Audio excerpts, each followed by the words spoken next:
Ready for a different kind of happy hour?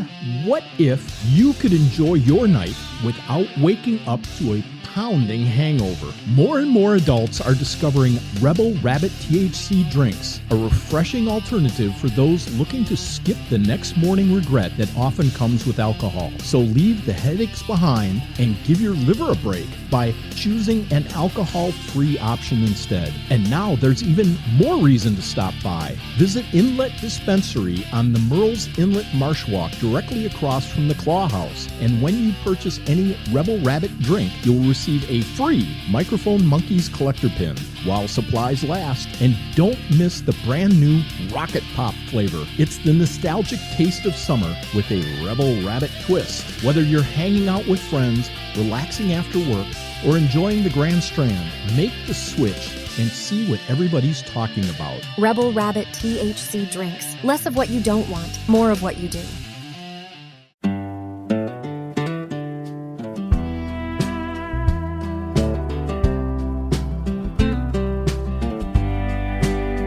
Pull up a chair, leaning close. Got a question. It's a beautiful day on the South Strand. Welcome to Conversations with the Hoff. I'm Steve Hoffman, your host, and with me in our virtual studio today is the executive producer of Liberty Crap Media. Crack Media. Crap? What can I say? There we go. I've only the quality lately, since we've had to do it remotely, has pretty much been that, yeah. I've only done this 100 times. Trip Detmering. Hello, Trip. How you doing? Real good, real good. We just had a wonderful episode of Microphone Monkeys, and we actually ended up kind of talking about your episode today, and Jennifer and the gang, and trying to promote your episode coming up. Fantastic. So we also have 3 call-in guests today: Jennifer Brecheisen, Steve Cimo, and Andrew McCune. All these individuals are actively working within Chester County to increase public awareness on the impact of flock cameras. I got to make sure I say that properly. Get the flock out of here. Yeah. Yeah. These cameras are one of the largest and fastest growing automated license plate reader systems in the country. It is estimated that there are 80,000 to 100,000 cameras operating nationwide in 49 states. And their spread is especially notable in the South, including my own home state of South Carolina. Yes, Virginia, Big Brother is watching. So welcome to the show, Jennifer, Steve, and Andrew. First, I'd like to ask Jennifer, I understand that you primarily look at this situation from a Fourth Amendment perspective. Can you tell us a little bit about that? Yeah, 100%. So back before the inception of our country, there were general warrants that were written, and they were called writ of assistance. And this writ of assistance would let any petty officer come search you for any reason. There was no expiration. There was no specific location. There was a group, after King George died in 1760, all of the writs that were issued under his reign were to expire 6 months later. So this was forcing people to apply for new ones under King George III. Well, a lawyer named James Otis, who represented the Boston merchants, was completely against these writs of assistance. And in fact, he was, as a lawyer, he was supposed to, his position was Advocate General of the Vice Admiralty Court. So his job was to actually argue for the writs on behalf of the Crown. So he decided he was going to resign rather than do that. And then he went and volunteered without any fee to argue against the writs for the merchants. His case ended up being argued in 1761, And in the audience was a 25-year-old lawyer named John Adams, who took a lot of notes. It was a 4 to 5 hour speech. John Adams took a lot of notes on that speech, so obviously the speech wasn't recorded or anything like that. Otis ended up losing that court case. However, it was later that the Massachusetts courts decided they were going to start rejecting them. It became a big thing among other things like the Stamp Act, the Boston Massacre, et cetera, leading toward our revolution. So obviously it wasn't like a standalone thing, but it did contribute to our revolution. So now we need to fast forward to 1791, when our Bill of Rights, including the Fourth Amendment's requirement of particularized warrants based on probable cause, is ratified. So this is 30 years after Otis's speech. It's basically like a direct legal descendant of that speech. And what's interesting is the parallel between this guy, this lawyer who was supposed to argue for the writ, decided to argue against it. And we now see in modern day police officers resigning over the exact same thing. They're supposed to enforce flock cameras, which in my opinion is akin to these general warrants, these writs of assistance, and they're resigning. Later on, John Adams, before his death, he wrote that American independence was then and there born, speaking of Otis's speech. So when we're looking at the Fourth Amendment and we're bringing it up to today, these flock cameras track every movement that innocent people make. And any petty officer, just like the general warrants, the writs of assistance, any petty officer in our municipalities and our sheriff's offices, those people, there are certain municipalities that 85 people have access to the flock system to be able to look people up by plate. They can go by color on the car. They can type in such and such sticker, red Subaru, and just bring people up. So it's very, very similar to what happened back then. So. Okay, so our country has a long history of demanding protection against unreasonable searches and seizures. Well, yeah, and I think it's important to note that the reason we have a Fourth Amendment is due to something that completely parallels what we're going through right now. Yeah, unfortunately, the courts have ruled that people have a reduced expectation of privacy when driving on public roads. So I think we got an uphill battle there fighting for our Fourth Amendment rights. So they have, in some cases, sided with municipalities on the flock cameras, and in other cases against it. And the reason is because while we do have no expectation of privacy in public, we do have an expectation of every single one of our movements not being tracked. Okay. That's unreasonable. So great. Also, Steve, you've expressed some concerns about the use of these cameras during, let's say, a national crisis like the COVID pandemic. What are your specific concerns there? Yeah, absolutely. So, I'll just give you a little background. So, about 5 years ago, I moved from North Carolina, Charlotte specifically, to Chester County, South Carolina. And when I moved, there really wasn't any flock cameras. In fact, across the entire state in 2019, there were a known 150 LPAR cameras, ALPR. So basically license plate readers from Flock and other brands. And most of those were in large cities. So as of June 29, 26, the public data sets show 663 cameras across 98 cities. This is a 4 to 6 statewide increase. And that does not include, those are basically just the public known ones. So that does not include HOAs, malls, industrial sites, distribution centers, home improvement like Lowe's and Home Depot, and even just recently one by my house was added at the Dollar General. So that's just the known ones that have been estimated. So, and just within that figure, so you think Chester County, they didn't have any when I moved there. The public data sets show that we have 25. Our FOIA records that Jennifer put together show that we have 40 of those faulty cameras. So it's just been a real explosion of those cameras since the March 2020 lockdown. And when I had first moved, I was traveling back and forth. I worked in critical infrastructure, and I was given a letter from my employer that was really that one of these CISA, Homeland Security Travel Authorization letters.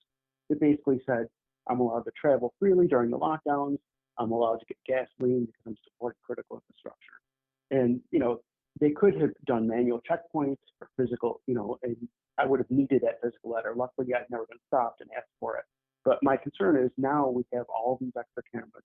It'd be very easy for them to use those cameras to look at who's traveling, what are their predictive travel patterns, and really go after somebody for kind of a stop and frisk type of situation.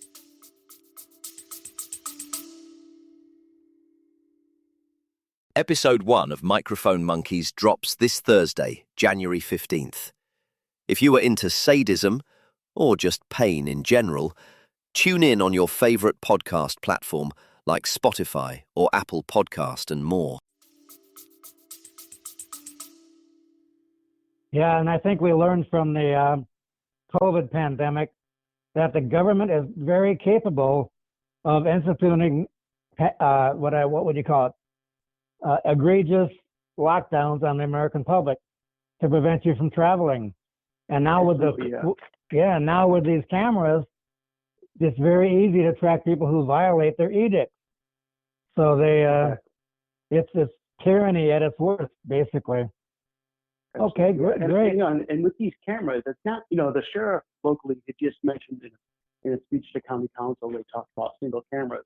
But this is a network of cameras across the nation.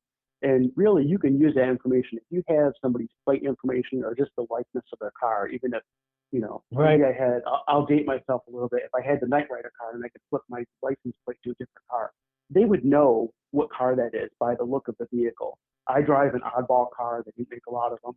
It'd be pretty easy to figure out where I was at any given time across this entire network.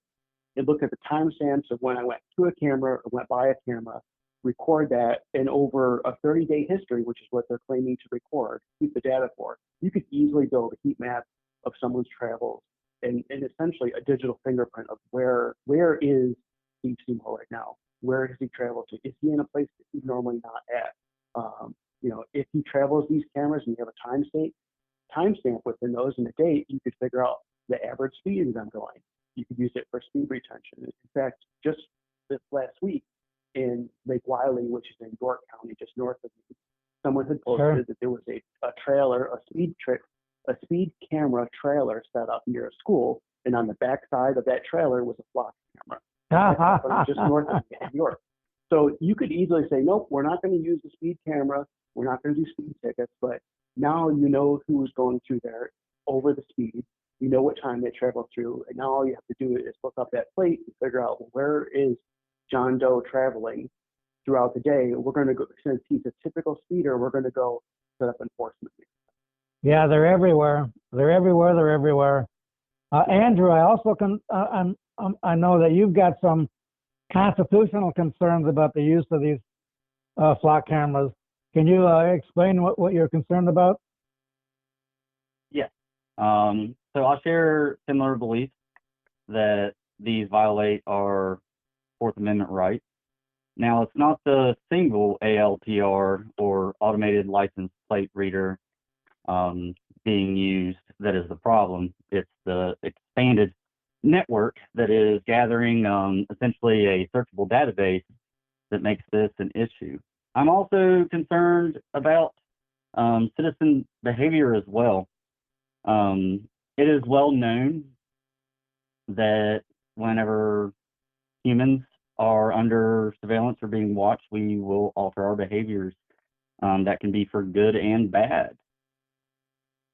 Some potential benefits is that the other side believes that they could attain is discouraging theft, vandalism, reckless driving, and other behaviors.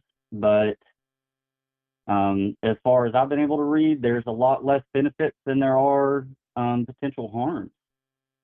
So some activities that I believe could be potentially suppressed by a countrywide surveillance network is that people might start avoiding political meetings, religious services, gun stores for fear of being isolated by someone with power in the community. It also might cause people to self-censorship. It might, instead of individuals feeling like they have the freedom of speech, they might feel that what they're saying could be held against them. And with that information and their location of where they go to work, home, where they take their kids to school at, being known, that could put them in potentially harm's way, which I spoke with you earlier, and I mentioned that I'm also worried about data security. We've watched in our lifetimes many large corporations get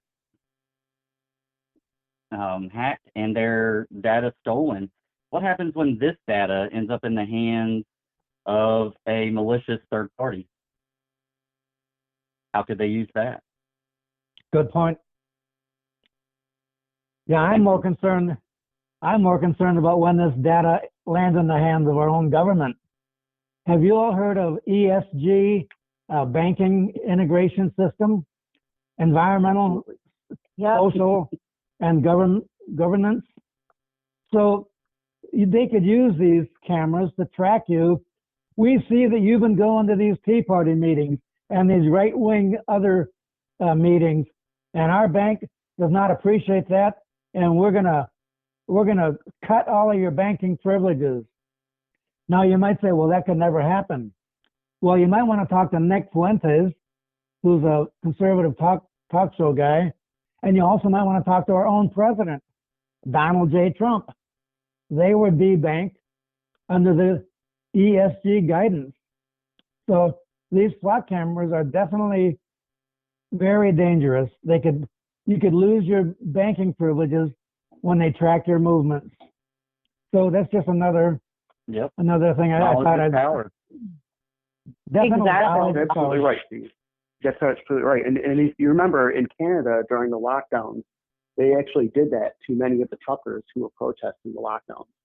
And this flock in America just makes it that much easier for the government to do that and tie everything back to a person and identity and go after them full extent of law.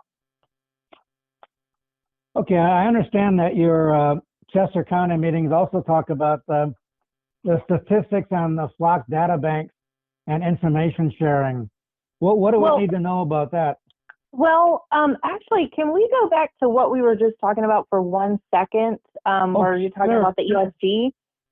So in South Carolina, we currently have 4 bills that have been introduced on these flock cameras, ALPR data, et cetera.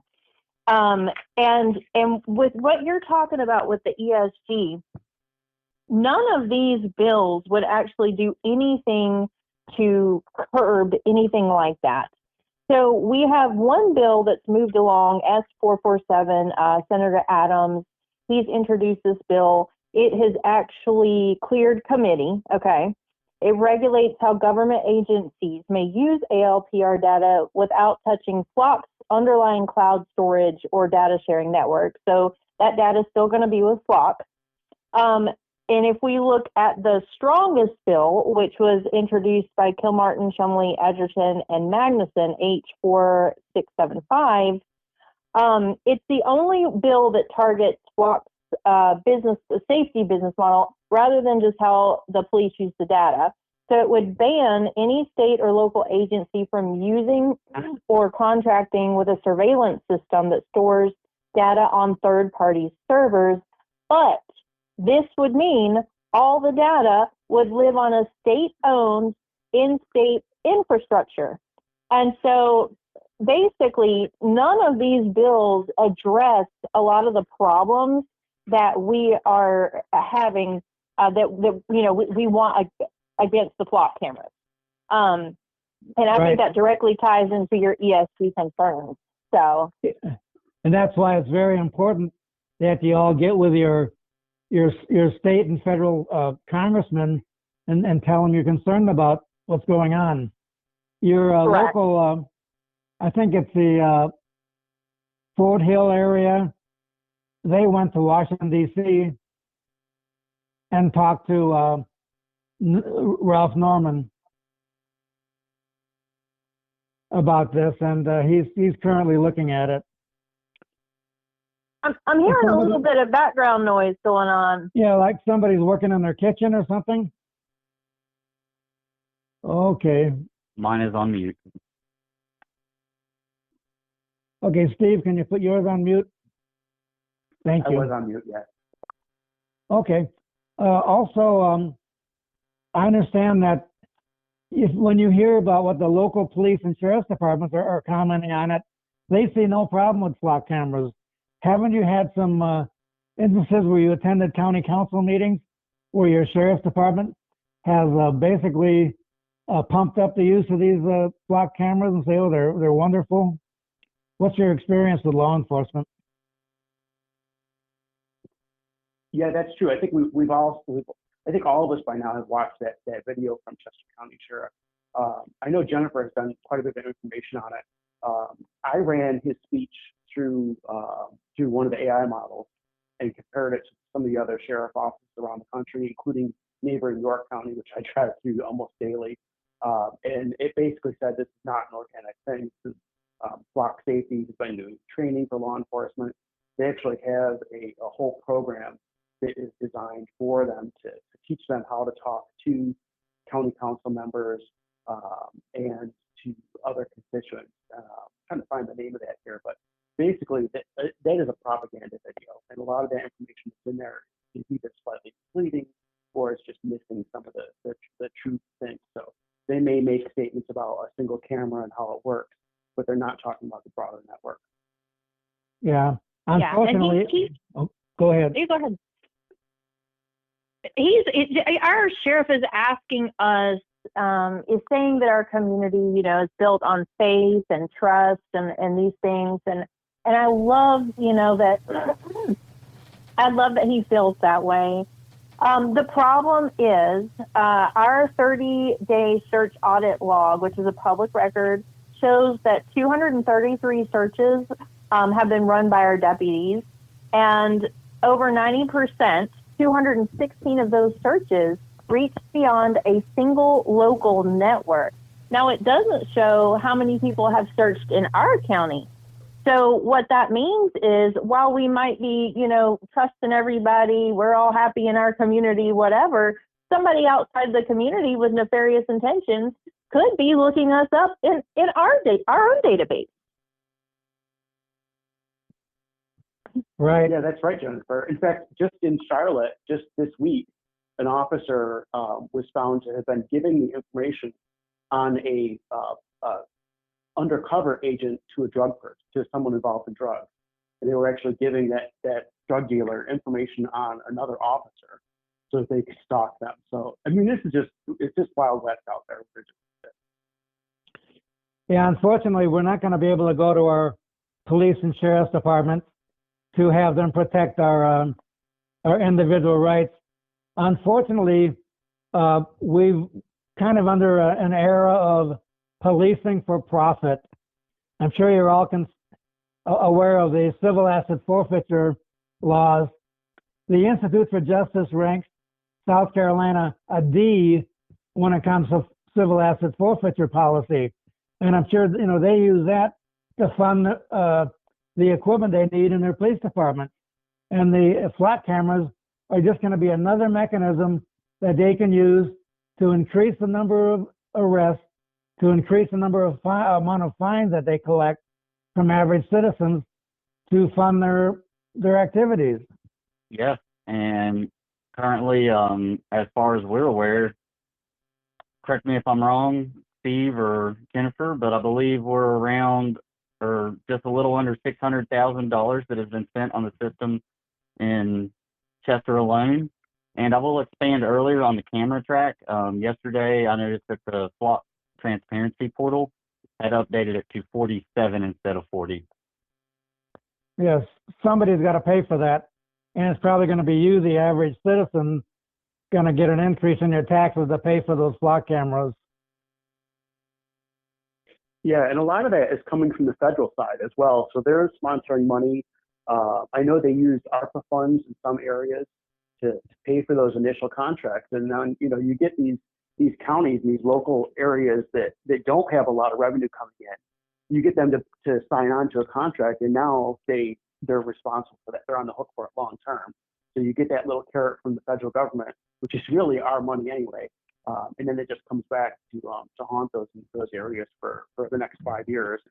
I know Jennifer had looked at had our FOIA request for Chester County. And in fact, there was a part of that contract that made it very difficult for us to get out of it. Okay. Yeah, our county. Oh, go ahead. I was going to say, if anybody's not talking, they may want to put their phones on mute again. Yeah, I've been on mute. Okay. But I just came off that answer. Yeah. So our county, what was the question, Steve? I'm sorry, I just got interrupted. There was a funding. point of the contract that had been written out that made it very difficult for them to get out of. Our county struck the easy termination clause out of our contract so that we could get a deal on some of these cameras. So we're locked into a 5-year contract no matter what now. Even if it was, I guess, made illegal by our state, we're still going to have to fork over that money. Right. And how much did the public have a say into the implementation of that contract? Probably no say whatsoever. Well, this is what bothers me here. Our county council did vote on it. It was a very fast vote. They also take guidance from a committee we have here called the Gateway Steering Committee, which is supposed to be basically just bringing business into the area. And so council leans on this Gateway Steering Committee to make a lot of decisions. My questions to council are, do they even know what operating system is used? Do they even know, did they read the contract? Did they authorize the struck termination clause?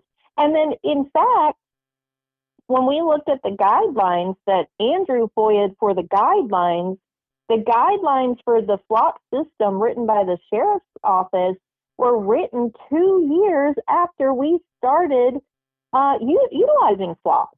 So what could have happened in the 2 years? We don't know. If there were any issues with officers, we didn't even have guidelines. So how would they even know how to use the system? Right. Definitely. I also understand that these flock cameras are on poles, not by the highway, and there's some highway safety issues concerning the way that the flock cameras are mounted. Something about breakaway poles or not on breakaway poles. Is that an Correct. issue? We're actually here soon. We'll be going out and identifying the locations of the cameras as well as inspecting them to see if they meet the state regulations for breakaway poles, which we do not believe at this time. Okay, so obviously there's a lot of concern about these cameras, and I understand y'all have a 4-point strategy on what you're going to do about these cameras in the future, but how are you going to raise awareness, or how are you going to take action? What's your 4-point strategy? So the first thing is our evidence. Basically, we FOIA the county to get information. We also FOIA to see what information is held from us and redacted, because some of that information could actually be used in cases where we could sue them. So, we're getting the evidence and non-evidence, all of it that we can. Then there's the legislative aspect of it. Like we said, there's no state laws governing the flock cameras here in South Carolina. And honestly, none of the bills that have been introduced go far enough at all. And it comes to a point where it feels like we keep introducing new laws. As I mentioned before, the bill that, let's see, 4675 that was introduced, when I said it says all data will have to live on state-owned and in-state infrastructure, well, what's that going to do to our state? We're going to have more taxes. We're going to be growing the government. We're going to be adding another office to the government, or all this stuff. So legislatively, I think that when we need to come up with something for our legislators so that we can explain to them that we don't want any of that. We don't want to pay taxes for it. We don't want the flock cameras. The Fourth Amendment should stand alone. And then we have public pressure and grassroots organizing. So we've been trying to get people organized in each county around our state so that they can push back on their councils, trying to, show people either how to FOIA.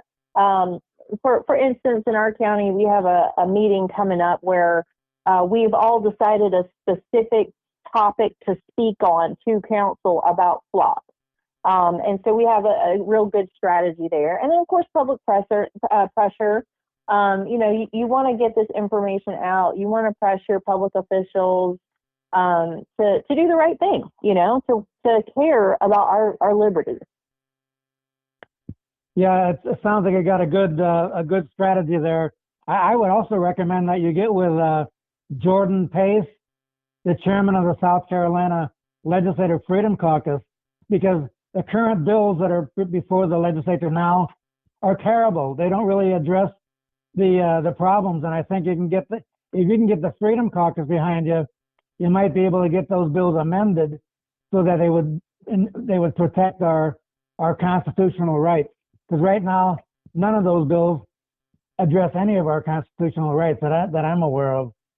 None. You're right. Yeah. None of them do. Mm-hmm. Right. But the only thing I know that there's talk from different like data center organizations and stuff like that, like Ascend South Carolina, people that are located in Charleston, nonprofit organizations. There's talk about like a digital bill of rights.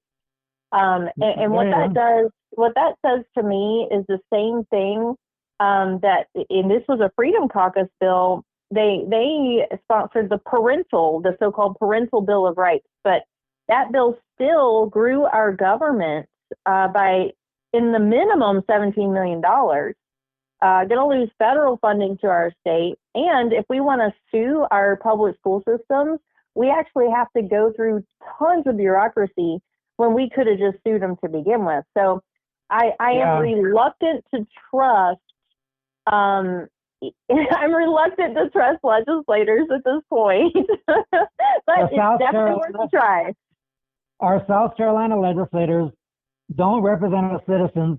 They represent the third branch of the South Carolina government, and that's the lobbying branch. They represent special interests. Every session, they grow the size and scope of government, of South Carolina government. So unless there's a lot of pressure put on them, they're not going to do the right thing. I can guarantee that. Also, there is a organization in South Carolina. They have a website, dflocksc.net, I believe. Have you all gotten with those people?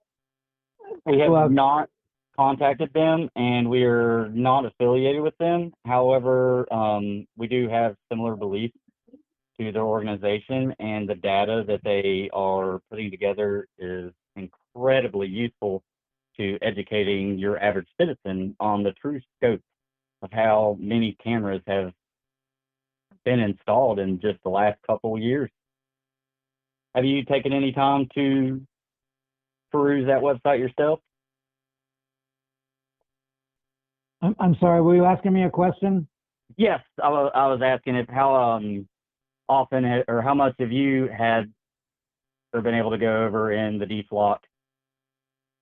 I just basically went into that DFLOC and I printed out an article on that on the DFLOC cameras, and the article was very informative. The flock told the patent office one thing, they tell your city another thing. Yep. So it's a very, very good article, and they've got all kind of blogs in there that really talk about all of the terrible things going on in the flock camera environment. It has a lot of good information in it, and it also it is one of the main reasons that myself, I'm not sure about Jennifer and Steve, but how we became aware of the problem. And one day, or what was it? It was early December in 2025, whenever I decided to go out and search the county for as many cameras as I could find. And the more I looked, the more concerned I became. Well, very good. Yeah, I like my show basically just runs 30 to 40 minutes. We don't want to overrun our listeners with too much information. So Jennifer, Steve, and Andrew, thanks a lot for being on the show today to enlighten us on the proliferation of flock cameras.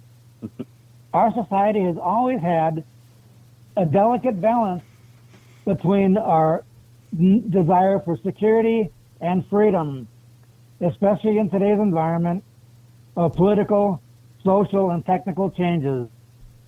Many would argue that flock cameras are necessary to fight rising crime, while others fear that these cameras pose a real threat to our First, Fourth, and 14th Amendment rights. As of today, there have been no Supreme Court rulings specifically declaring flock camera networks unconstitutional, but there are many states considering legislation to guard against civil rights infringements posed by these systems. While I don't have the answer to this dilemma, as a libertarian, I have the same concern as Benjamin Franklin when he said, "Those who would give up essential liberty to purchase a little temporary safety deserve neither liberty nor safety." Again, thanks for listening.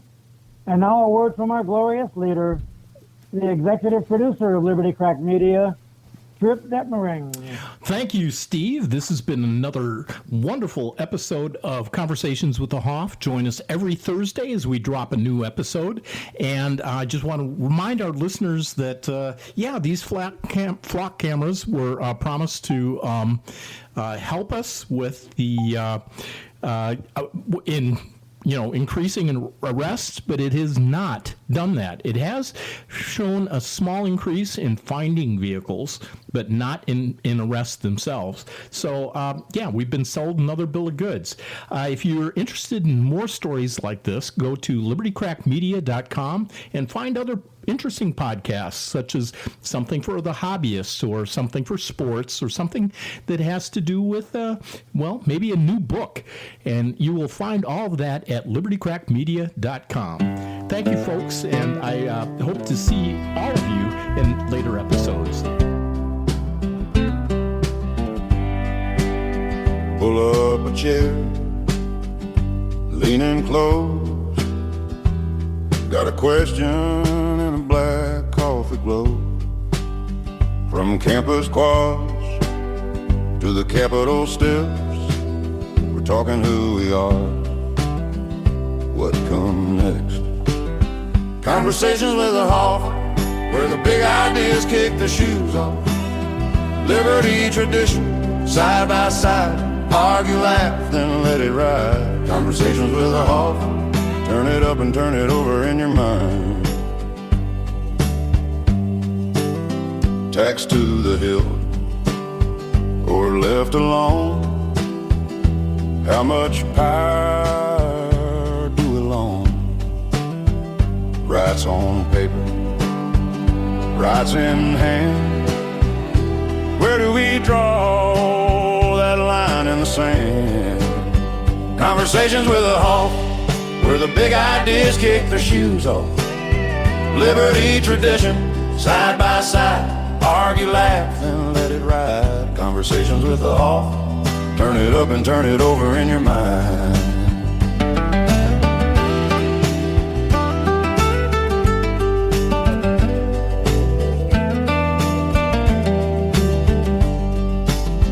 Is it either or in between? Old school roots and a freedom dream. pull that thread, see what you find. One more question, we're out of time. Conversations with the Hoff, where the big ideas kick the shoes off. Liberty, tradition, side by side. Argue, laugh, then let it ride. Conversations with the Hoff. Hit subscribe and take a little time to think it through.